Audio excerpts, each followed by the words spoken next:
Ini Mark Brunet, salah satu orang botak. Bukan.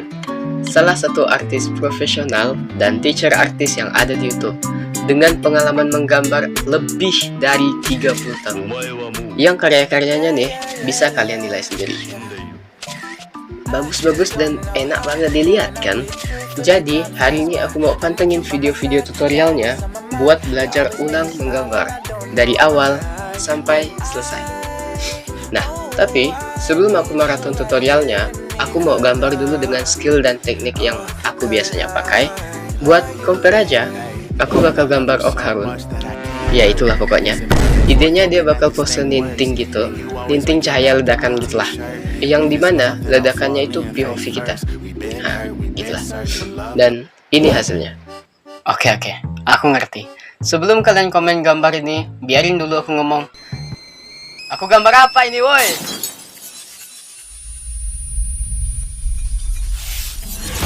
Shading busuk macam apa ini? Cahaya dari mana? Backgroundnya kayak digaro ayam, mata kelilipan sebelah, gigi dijadiin sarang tai, portion kuning ampas. Ini tangan apa tangan nih? Warna gak nyambung. Di mana cahaya ledakannya? Ya mungkin itu aja yang aku rasa kurang dari gambarku ini. Enggak. Ini gambar yang aku ambil dari Google, guys. Iya ya, bukan gambarku ini. Bukan. Ini aku comot dari Google untuk pembelajaran kita. Iya. Oke. Sekarang aku bakal reset otakku tentang gambar menggambar. Anggap aja aku selama ini nggak bisa menggambar. Emang nggak bisa sih sebenarnya. Lihat aja hasil barusan. Aku bakal maraton video-video tutorialnya Mark. Kekurangan yang kusebut tadi bakal ekstra aku fokusin untuk improve. Dan hal lain yang aku perlu cari lagi yaitu teknik dan art style-nya dia. Dari video ataupun analisis pastinya. Oh ya, aku juga bakal fokus belajar di video-video yang di-upload dia dalam setahun terakhir buat mastiin kalau itu teknik dan art style terbaru dari dia. Sisa-sisanya, palingnya aku nonton kalau aku lagi gabut dan ada waktu free aja. Ya, sibuk aja dia. Jadi, sampai ketemu di aku yang udah maraton dalam 2 detik ke depan. Wait! Sebelum mulai gambar lagi, please izinin aku buat quickly, class is starting.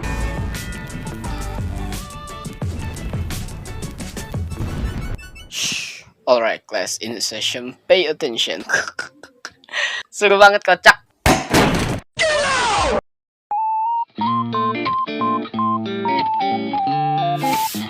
Of course, sebelum gambar apapun, kita bakal konsepin dan planningin gambarnya. Yap, agar lebih menarik, Mark menyuruh kita buat lakuin ini. Kayak, apa hubungan karakter atau si objek dengan backgroundnya, atau gambar backgroundnya aja, kalau pemandangan, yang punya story tertentu, misalnya pemandangan habis perang, atau apa gitu. Tentu menurutku ini agar lebih asik diekspor nantinya, dan lebih menarik kalau gambarnya mau kita presentasiin. Oke, jadi dari gambar aku dan storynya yang singkat tadi, yakni Okarun, dengan high angle bakal ninting ledakan di POV kita. Dan aku bakal tetap pakai konsep ini dulu, setidaknya untuk sekarang, karena kita juga bisa rubah di tengah jalan nanti, alias aku malas ngubahnya. Oh ya, di saat step ini juga, Mark menggunakan teknik yang dia sebut sculpt with color. Apa tuh? Yaitu teknik yang dia pakai untuk sempatin mikir color harmoni apa yang bakal dia pakai, serta komposisinya. Tapi tentu, itu hanya sebatas imajinasi dan pilihan dalam pikiran dia ya. Karena, seperti yang aku bilang tadi, kita bisa rubah konsep maupun gambar di tengah jalan.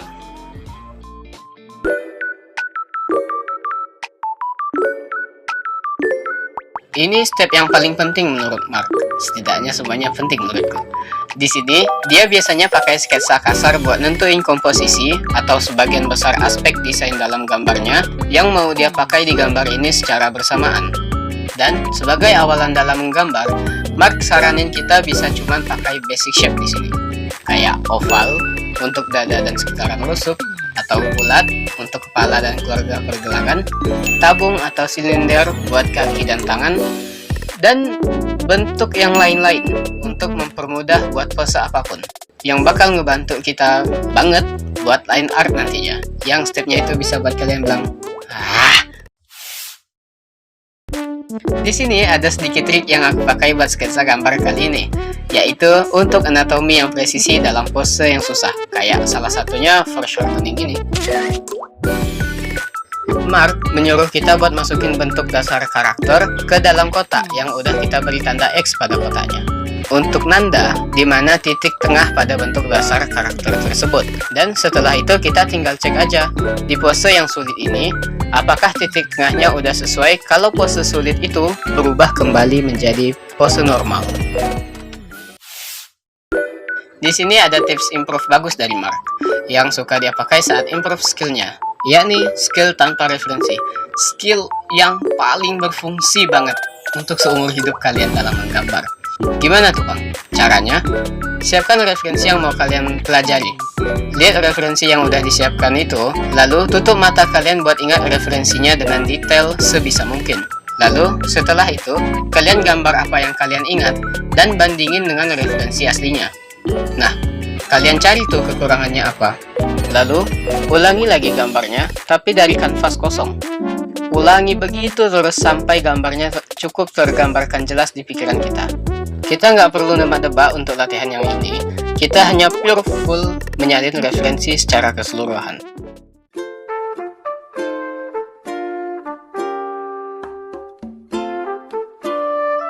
Setelah kita dapat konstruksi yang bagus dari sketsa, sekarang kita dapat lanjut ke line art.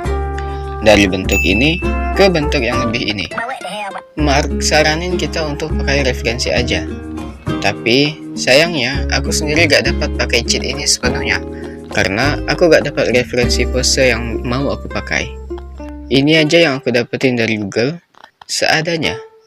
Jadi aku gambarnya lebih ke mikir kayak, kalau aku ngeliat dari posisi ini bentuk badannya bakal gimana ya? Ya cara yang paling masuk akal aja sih. Dan di sini sedihnya agak kelihatan dong aku. Dimana aku lupa kalau Mark saranin kita untuk buat referensi sendiri aja. Kalau kita gak nemuin referensi yang kita cari, cukup bikin pakai HP sama badan kita aja. Atau kalau malas, kita bisa pakai 3D model yang banyak banget bisa dicari di internet. Tapi apapun itu, aku berhasil ngubah basic shape-nya jadi kayak gini. Dari sudut atau belokan basic shape ini, kita bisa bayangin kalau ini sudah ukuran badannya.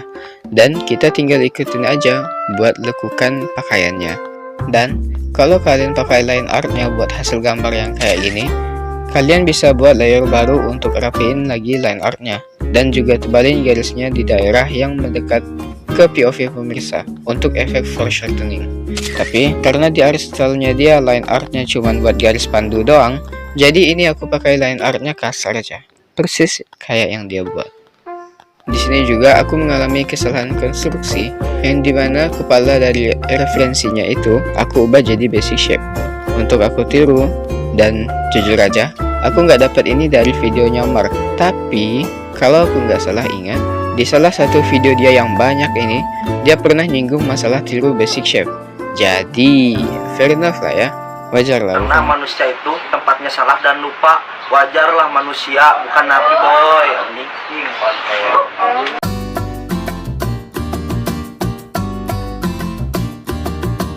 Biar lebih enak dipandang dan menentukan cahaya ke karakter dari mana, dan juga nentuin hal lain untuk mendukung karakter pada background, Mark saranin buat bikin backgroundnya jadiin setengah dulu daripada kanvas putih aja, agar lebih enjoy gambarnya. Dan menurutku ini bagus banget. Kenapa? Karena kalaupun ini jadi whip abadi, setidaknya backgroundnya udah setengah jadi, dan itu tidak membosankan daripada whip-whip lain yang kosong aja.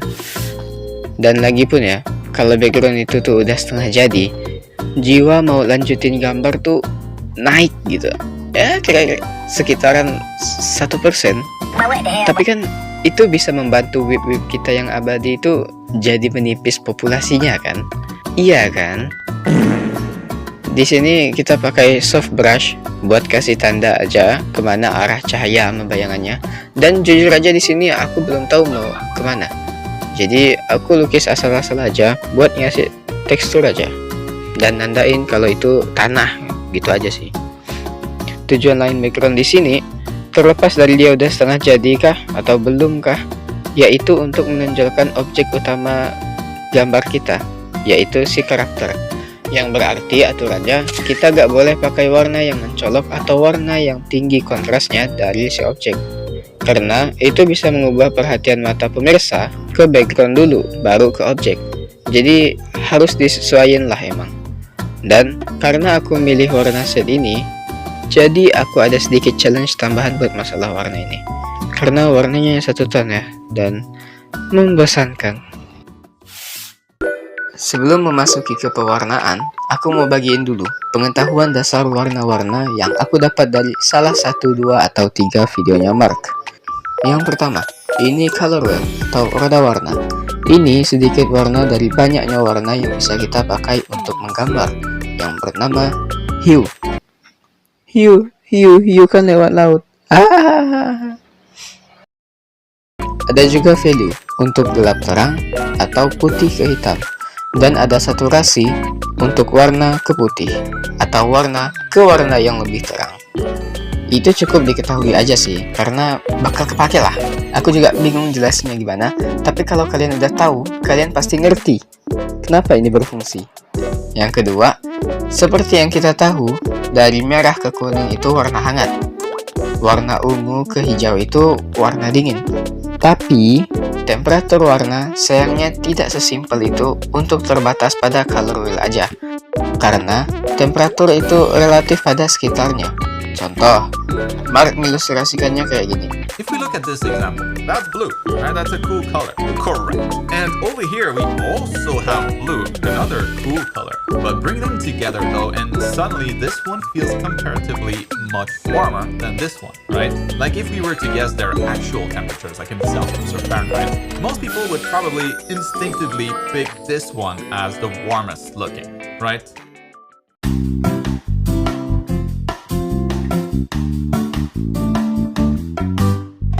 Base color atau yang sering disebut oleh Mark itu flat color.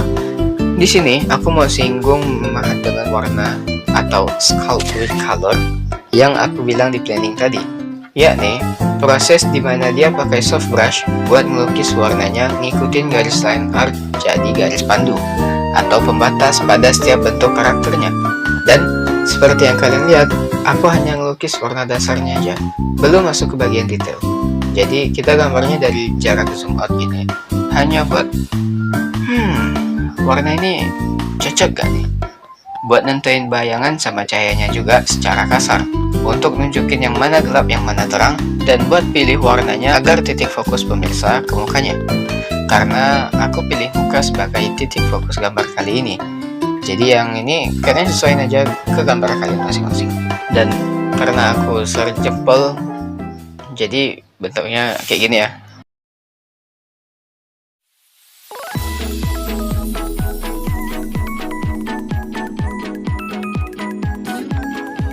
Udah masuk ke bagian rendering. Sebetulnya rendering ini nggak ada level kayak yang aku buat di video ini ya, tapi emang sengaja aku pisah karena Mark sendiri yang pisahin di video dia. Jadi di rendering level 1 ini aku hanya berfokus rapiin bekas flat color tadi. Tentu aja nggak fokus ke efek-efek lain dulu, cukup tambal bolong-bolong warnanya dengan cara ikutin garis line artnya. Perjelas gelap terang yang kena cahaya ledakannya, juga polisin background buat fokusin objek atau karakter kita dengan 3 layer aja. Bawah layer background, tengah layer render, atas layer line art yang opacity-nya rendah untuk mempermudah pasmandu kita. Mungkin terdengar gila dia nggak pakai sistem layering umum, tapi yang dia lakuin ini itu sebetulnya karena dia malas tersesat pas cari layer. Jadi semakin simple atau sedikit layernya, maka semakin bagus. Lagipun ini dia pakai kalau dia ngerjain art pribadinya dia aja. Kalau untuk komis atau lain-lain, dia bakal pakai layer yang ditata rapi. Tapi gue nggak peduli, aku juga nggak mau tersesat layer yang banyak ya. Jadi triknya ini untuk beri cahaya dan bayangannya, atau mau batasin coretannya biar gak luber ke area lain, kita bakal gunakan lasso, sebuah tool yang bisa buat satu layer itu bekerja seperti layer tak terbatas.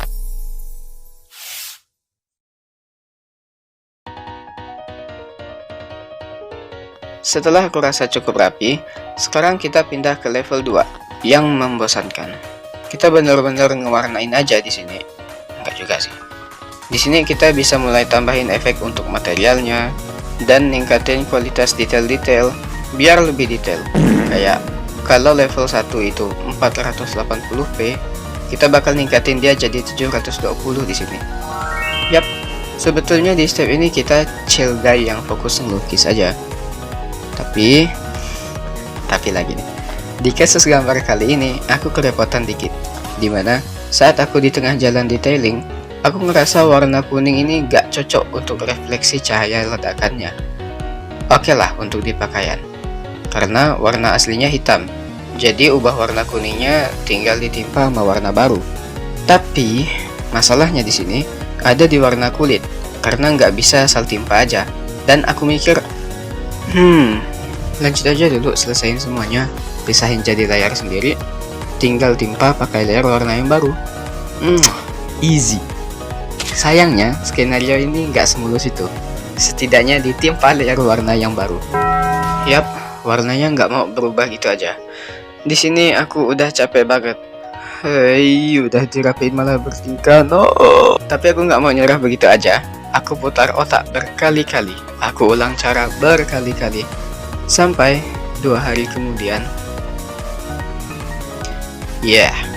aku menemukan trik terakhir yang bisa dicapai otakku, yakni gray scale. Mungkin intinya cara kerja coloringnya itu kita buat cahaya apa bayangan atau gelap terangnya dulu pakai putih, abu-abu, dan hitam. Yap, value secara harfiah, atau mungkin ini emang value, aku nggak tahu dah. Setelah itu timpa layer baru dengan isi warna yang mau kita pakai. Nah, itu bisa aku terapin di kasus ini. Aku tinggal save layer kulit tadi, ubah jadi hitam putih, dan BAM! Aku tinggal beli layer baru dengan warna yang aku mau. Dan itu salah satu masalah dari banyaknya masalah yang aku hadapi di step ini. Kayak ada perbaiki shade tangannya, value bajunya diatur biar ke kepala. Rambutnya pengen aku benerin lagi. Untuk rambutnya ini aku milih buat analisa aja, karena aku nggak nemu video coloring khusus style rambutnya Mark sendiri. Kayak botak. So aku dapetin step flat color, shade, highlight, lighting, subsurface scattering atau pantulan cahaya. Dan yang berat itu ada di backgroundnya juga, karena kan dari awal aku emang nggak tahu mau digimanain. Jadi di sini aku baru mikir dan tuangin secara langsung. Setelah 2-3 percobaan serta kepusingan terlewati, aku dapetin ini untuk backgroundnya. Di sini juga aku baru nambahin matanya. Asik banget, sampai pusing. Di sini aku pakai trik ngelukis dia yang bagus banget, yaitu Red Terminator. Bukan Terminator yang ini, tapi Terminator ini itu teknik dimana kita beri warna merah untuk batas antara cahaya sama bayangannya di kulit karakter, yang ngebuat hasil tone kulitnya itu juicy banget. Tapi kenapa merah? Kenapa gak warna lain aja? Nah, ini menarik. Warna merah di sini perwakilan dari darah si karakter. Jadi kalau karakter kalian warnanya pelangi, mungkin ini kalian bisa ubah ya. Oh ya, di sini aku gambar detail menarik nih. Yakni karena aku udah mutusin buat ledakannya bukan lagi POV kita, jadi ledakannya itu aku geser ke arah depannya Okarun. Jadi mau aku bikin ledakan itu mantul di kacamatanya Okarun, dan ledakannya itu gak asal ledakan aja. Ledakannya itu ada efek asap yang terbawa gitu. Ya, itu terbawa musuhnya yang kabur dari ledakan, kayak yang diikutin matanya Okarun. Yo.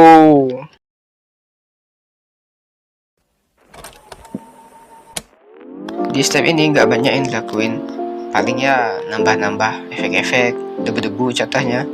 Di sini aku benerin refleksi di kacamata doang. Warna kulitnya juga aku seimbangin, karena kan ya aku cuma nemu ide apa warna penggantinya doang tadi. Aku juga nambahin efek debu di bawah-bawahnya, sama backgroundnya aku polesin lagi. Dan ya sebenarnya itu aja sih. Aku juga udah nggak tahu mau diapain lagi. Tapi ya apapun itu akhirnya aku bisa bilang, dan ini hasilnya.